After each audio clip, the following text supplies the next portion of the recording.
मेरा नाम अरहम खान है। मैं यूपी के अलीगढ़ में रहता हूँ और यहीं की अलीगढ़ मुस्लिम यूनिवर्सिटी से पढ़ाई कर रहा हूँ। मैं आपको अपने साथ घटी एक सच्ची घटना के बारे में बताना चाहता हूँ। ये बात पिछली गर्मियों की है। तो हुआ यूं था कि एक रात 2 बजे के करीब मैं और मेरे 2 दोस्त एक ढाबे से चाय पी के हॉस्टल वापस आ रहे थे। रात बहुत ज्यादा हो गई थी, इसलिए सड़कें बिल्कुल सुनसान थीं। दूर दूर तक कोई नजर नहीं आ रहा था। मेरा एक दोस्त बोला कि यार, रात बहुत हो गई है, अगर तुम लोग चाहो तो मैं अपने छोटे भाई को कॉल करके बुला लेता हूं, वो कार लेकर हमें लेने आ जाएगा। लेकिन हम दोनों ने मना कर दिया। हमने कहा, छोड़ना यार, वो बेचारा सो रहा होगा, फालतू में परेशान होगा। थोड़ा सा ही तो रास्ता है, पैदल पैदल चलते हुए पहुंच जाएंगे। वैसे भी इतने घंटों से यहां बैठे ही हुए थे। इतना कह के हम तीनों बातें करते हुए वहां से चल पड़े। हमारे वहीं यूनिवर्सिटी कैंपस में ही एक जगह है जिसका नाम तार बंगला है। यह जगह दिन में भी खाली ही रहती है और रात को तो यहां बिल्कुल सन्नाटा छा जाता है। अब चलते चलते हमें 10 मिनट ही हुई थी कि अचानक मेरा पैर किसी चीज से टकराया। मैंने जल्दी से फोन की फ्लैश मार के नीचे देखा तो देखा कि एक आदमी नीचे जमीन पर बैठा हुआ था। हम तीनों ने उस आदमी को देखा। उसने कुर्ता पजामा पहना हुआ था और दिखने में वो आदमी बहुत खूबसूरत था, लेकिन उसकी एक आंख नहीं थी। उसको देखते ही हमने उस आदमी से सॉरी बोला, लेकिन उसने कोई जवाब नहीं दिया। तो हम आगे बढ़ गए। पूरी रोड बिल्कुल खाली थी, बस हम 3 दोस्तों के बातें करने की आवाज ही वहां गूंज रही थी। अब हम कुछ ही कदम आगे बढ़े थे कि तभी पीछे से किसी के चिल्लाने की आवाज आई। हमने पीछे मुड़ के देखा तो जो आदमी अभी हमारे पीछे बैठा था वो खड़ा होने की कोशिश कर रहा था, और जब वो खड़ा हुआ तो हमने देखा कि वो कम से कम 8 से 9 फीट लंबा था। उसे देखते ही हम तीनों समझ गए कि ये पक्का कोई इंसान नहीं है। वो हमसे बस कुछ ही मीटर दूर था।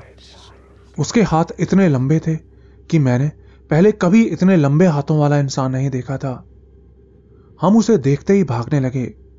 हम तीनों काफी दूर तक भागते रहे, लेकिन वो आदमी वहीं अपनी जगह पे ही खड़ा हमको देखता रहा। अब हम भागते भागते काफी दूर आ गए और वहीं से हमारे साथ भागता हुआ एक काला कुत्ता भी आ गया था। हम और थोड़ी दूर जाके रुके और सांस लेने लगे। वो कुत्ता अब भी हमारे साथ ही था और उस आदमी की दिशा में देखकर भौंक रहा था। फिर हम तीनों बिना एक दूसरे से कुछ बोले वहां से चल दिए और अपने एक दोस्त के हॉस्टल में चले गए। वो रात हमने वहीं उसी के यहां रुक के काटी थी।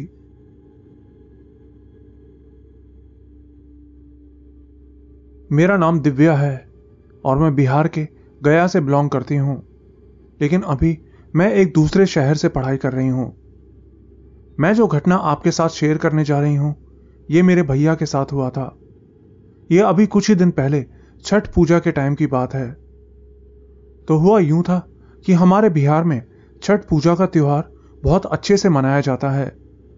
छठ पूजा 4 दिन की होती है, जिसमें फर्स्ट डे नहाए खाए का दिन होता है, सेकंड डे को खरना होता है जिसमें खीर पूरी बनती है प्रसाद के रूप में, और तीसरा दिन संध्या अर्घ, और चौथे दिन को पारण बोलते हैं। तब हमने नया घर बनाया था जो कि बाईपास रोड पे पड़ता है। वो एरिया ज्यादा डेवलप नहीं हुआ है, इसलिए वहां इतनी ज्यादा चहल पहल भी नहीं रहती।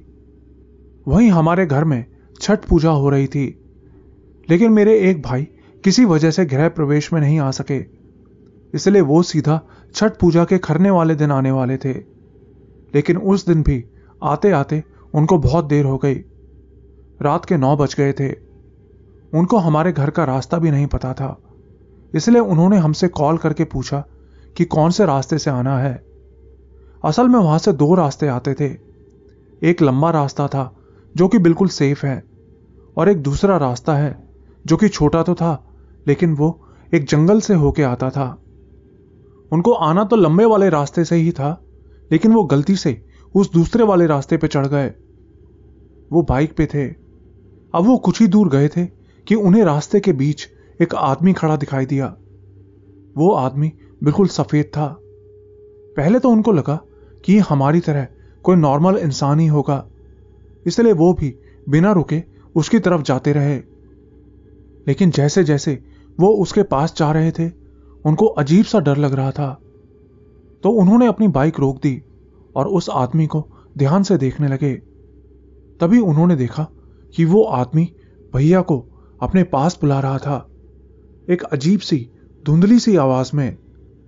ए, इधर आओ। वो कंटिन्यूअसली ये कहते हुए भैया को अपनी तरफ बुलाया जा रहा था। लेकिन भैया समझ गए कि ये कोई इंसान नहीं बल्कि कोई प्रेत आत्मा है। उन्होंने जल्दी से अपनी मम्मी को फोन लगाया और उनको कहा कि मम्मी जल्दी से हनुमान चालीसा पढ़ो। वो उस टाइम बहुत डर गए थे। उनकी मम्मी समझ गईं और जोर जोर से फोन में हनुमान चालीसा पढ़ने लगीं। तब भैया में थोड़ी हिम्मत आई और वो अपनी बाइक को घुमा के वापस जंगल से बाहर रोड की तरफ जाने लगे।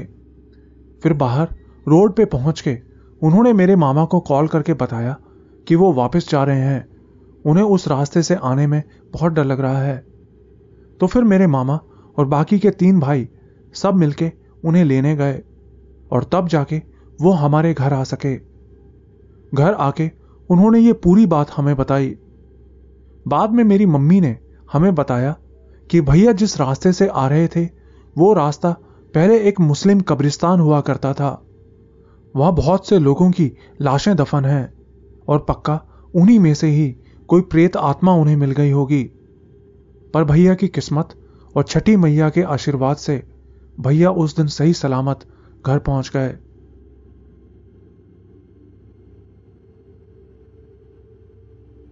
मेरा नाम सम्राट दास है। मैं असम के उदलगुरी डिस्ट्रिक्ट के तांगला नाम के एक गांव में रहता हूं। मैं आपकी स्टोरीज का बहुत बड़ा फैन हूं और हर रात आपकी स्टोरीज सुनता हूं। आज मैं भी आपको अपने एक भैया के साथ घटी एक सच्ची घटना के बारे में बताना चाहता हूं। तो हुआ ऐसा था कि मेरे एक भैया हैं जिनको क्रिकेट का बहुत शौक है। हमारे यहां दिसंबर के महीने में हर साल डे एंड नाइट का क्रिकेट मैच होता है। लेकिन इस बार वो क्रिकेट मैच हमारे टाउन में नहीं बल्कि एक दूसरे टाउन में हुआ था। वो टाउन हमारे यहां से करीब 31 किलोमीटर दूर है। तो हुआ ऐसा था कि उस दिन भैया रात 2 बजे के करीब अपना मैच खेल के घर वापस आ रहे थे। वो अकेले बाइक चला रहे थे। साथ ही बता दूं कि हमारे टाउन से उस टाउन के बीच में एक दूला नाम की जगह पड़ती है जो कि बहुत ही हॉन्टेड जगह मानी जाती है। उस जगह बहुत सारे एक्सीडेंट्स हो चुके हैं। तो वो भैया जब उस रास्ते से निकल रहे थे तो उन्हें उस रास्ते के किनारे एक लड़की खड़ी दिखाई दी। वो उस रास्ते के बारे में जानते थे, इसलिए उन्होंने उस लड़की की तरफ ध्यान नहीं दिया और उसको इग्नोर करके आगे चले गए। लेकिन थोड़ी दूर बाद उनको वो लड़की फिर से आगे खड़ी दिखाई दी। अब उनको पक्का यकीन हो गया कि ये लड़की कुछ और ही बला है। उन्होंने अपनी बाइक नहीं रोकी और तेजी से वहां से जाने लगे। लेकिन तभी वो लड़की अचानक से उनके सामने आ गई। उनका एक्सीडेंट बस होते होते बचा था। फिर अपने आप को किसी तरह संभाल के वो थोड़ी दूर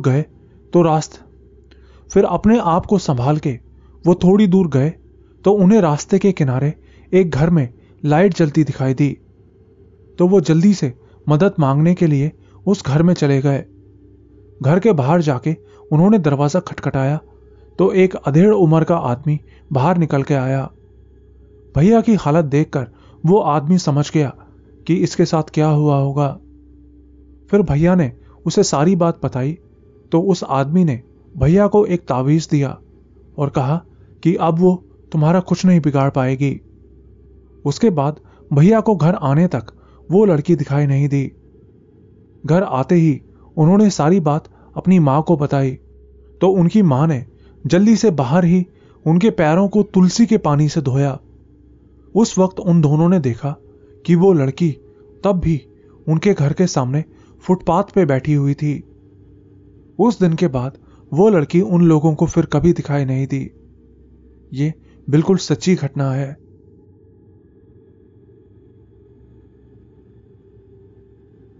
मेरा नाम युवराज है। मैं दिल्ली के उत्तम नगर में रहता हूं।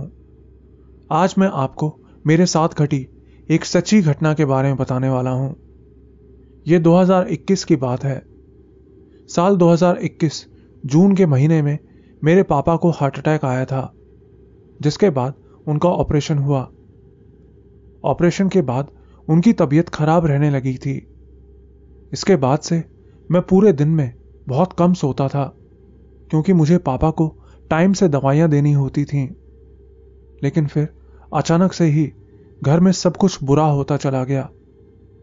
पापा के ऑपरेशन के कुछ टाइम बाद ही मेरी एक डॉग थी, वो भी कम उम्र में ही हार्ट अटैक से चली गई। अब मैं बहुत परेशान रहने लगा। मुझे लगा अब इससे बुरा और क्या ही हो सकता है, लेकिन मैं गलत था। हमारे घर में 2 कमरे हैं। पहले में मेरे पापा मम्मी और मेरे 2 भाई सोते थे। उस कमरे के बाहर एक लंबी गैलरी थी, जिसके बाद मेरा कमरा था। एक रात करीब 2 बजे मैं अपने कमरे में लेटा सोने की कोशिश कर रहा था। पूरे घर की लाइट्स बंद थीं। तभी अचानक लेटे लेटे मुझे सांस लेने में तकलीफ होने लगी।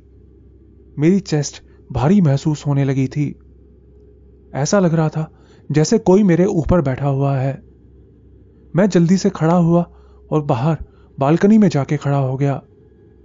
कुछ देर बाद जब मैं नॉर्मल हुआ तो वापस से अपने कमरे में आके लेट गया। मैंने उस रात तो इस बात पे ज्यादा ध्यान नहीं दिया, लेकिन अगली रात जब मैं सोने की कोशिश कर रहा था तो लेटे लेटे मुझे अपने कमरे में एक कोने से पैरों के घसीटने की आवाज आने लगी। आवाज सुनते ही मैं जल्दी से अंधेरे में ही उस कोने की तरफ ध्यान से देखने लगा, लेकिन अंधेरा होने की वजह से मुझे कुछ दिख नहीं रहा था। तो मैंने दूसरी तरफ मुंह करके सोने की कोशिश की, लेकिन कुछ ही देर बाद किसी ने मेरे कमरे के पर्दों को जोर से दूसरी तरफ सरका दिया। वो देखते ही मैं अचानक से उठ के खड़ा हो गया। मैंने सोचा जल्दी से जाके ये बात अपने मम्मी पापा को बता दूं, लेकिन फिर ये सोच के कि पापा की तबीयत पहले से ही ठीक नहीं है, अभी ऑपरेशन हुआ है, ऊपर से अगर मैं ये सब उनको बताऊंगा तो वो और परेशान हो जाएंगे, इसलिए मैं उन्हें बिना कुछ बताए चुपचाप वापस से सो गया। कई रातों तक ऐसा ही चलता रहा, लेकिन मैं बिना इन सब चीजों पर ध्यान दिए रात में सो जाता था। लेकिन फिर ये सब चीजें धीरे धीरे और बढ़ती चली गईं। एक रात जब मैं सो रहा था तो किसी ने मेरे कान के पीछे से मेरी चादर पलट दी, और उसी वक्त मेरे कमरे में किसी के खांसने की आवाज भी आई। ये सुनकर तो मेरे होश ही उड़ गए। मैंने मन ही मन हनुमान चालीसा पढ़ना शुरू कर दिया। फिर अगली रात जैसे ही मैंने कमरे की लाइट बंद की और सोने के लिए लेटा तो पैरों की तरफ से मेरे बेड का गद्दा अपने आप ही दबने लगा, और दबता हुआ ठीक मेरे साइड में ऊपर तक पूरी तरह से दब गया, बिल्कुल ऐसे जैसे कोई मेरे साथ आकर लेट गया है। मैं बहुत बुरी तरह से डर गया और फिर से हनुमान चालीसा पढ़ने लगा। फिर कुछ समय बाद लेटे लेटे मुझे नींद आ गई, लेकिन आधी रात को मेरी आंख फिर से खुल गई। मुझे ऐसा महसूस हो रहा था जैसे किसी ने मेरे चेहरे पर अपना हाथ रखा है, और उस हाथ की उंगलियां इतनी लंबी थीं कि वो मेरे गले तक जा रही थी। उस वक्त मैं इतना डर गया कि डर के मारे बेहोश हो गया। अगली सुबह उठते ही मैंने ये बात अपने मम्मी पापा को बता दी, लेकिन उनको मेरी बात पे यकीन ही नहीं हुआ। अब मुझे अपने कमरे में जाने से भी डर लगने लगा था, लेकिन फिर भी ना चाहते हुए भी मैं रात को सोने के लिए अपने कमरे में चला जाता। फिर एक रात मैं जैसे ही सोने के लिए बेड पर लेटा, तभी एक औरत की आवाज मेरे कान में आई, फांसी लगा ले। वो ये बात बार बार मेरे कान में बोले जा रही थी। लेटे लेटे ही मैं बेहोश हो गया। फिर जब मेरी आंख खुली तो मैं अपने मम्मी पापा के कमरे में लेटा हुआ था। मैं बिल्कुल सीधा लेटा हुआ था, जैसे कि मेरी मसल्स अकड़ी हुई हों। मैं हिल भी नहीं पा रहा था। इसके बाद से मुझे भूख लगनी बिल्कुल बंद हो गई। मैंने कई दिनों तक कुछ नहीं खाया। मेरे पापा ही मुझे उठाकर जूस पिलाते थे। मैं खुद से हिल तक नहीं पाता था, इसलिए पापा ही मुझे उठाते थे और जूस पिलाते थे। कुछ ही दिनों में मैं बहुत पतला होता चला गया। 3 हफ्तों में ही मेरा वजन 70 किलो से 50 किलो हो गया। मेरी चेस्ट में दर्द रहने लगा। फिर एक दिन कहीं से मेरे पापा को एक पंडित के बारे में पता चला, तो मुझे उन पंडित के पास ले जाया गया।